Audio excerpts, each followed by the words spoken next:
Mes chers compatriotes, notre nation se trouve une fois de plus confrontée à une menace qui vise son existence même, son identité, son unité, sa dignité et son honneur. C'est pourquoi je prends la parole aujourd'hui pour rappeler avec la plus grande fermeté une vérité inaltérable.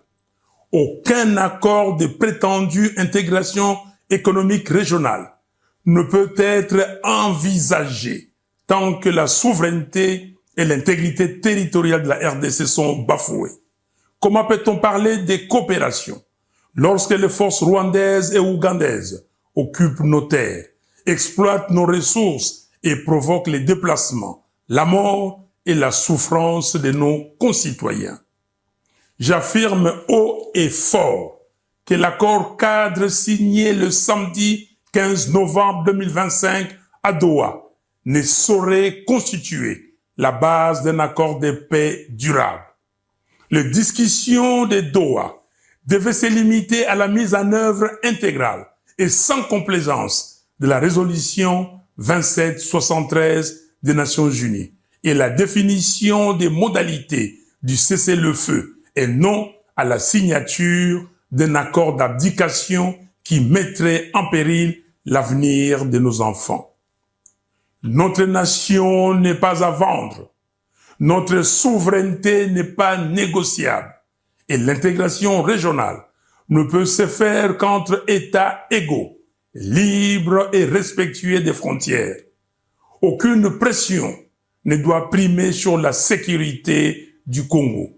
Aucune manœuvre ne doit détourner notre marche vers la cohésion nationale. Ainsi, j'en appelle à Monsieur Félix Tshisekedi et à tous les Congolais à œuvrer pour la cohésion nationale. Une cohésion véritable qui ne peut naître que d'un dialogue national inclusif. Monsieur Tshisekedi, au nom de notre peuple, meurtri mais toujours debout, je vous invite à convoquer sans délai le dialogue national.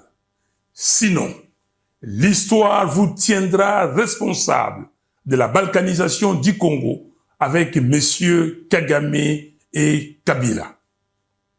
Aucun accord extérieur ne saurait précéder la réconciliation des enfants du Congo rassemblés pour proclamer d'une seule voix la cohésion nationale. Peuple congolais, c'est maintenant que se joue notre avenir. C'est maintenant que chacun doit se lever pour défendre ce qui reste la valeur sacrée de notre histoire, l'intégrité territoriale du Congo. Jeunesse congolaise, vous qui êtes l'âme vive de la nation, l'heure n'est plus à la résignation, l'heure est à la vigilance, à la mobilisation, à l'engagement pour la défense du pays. Tenez-vous prêts. Un peuple uni ne sera jamais vaincu. Un Congo debout ne sera jamais balkanisé. Je vous remercie.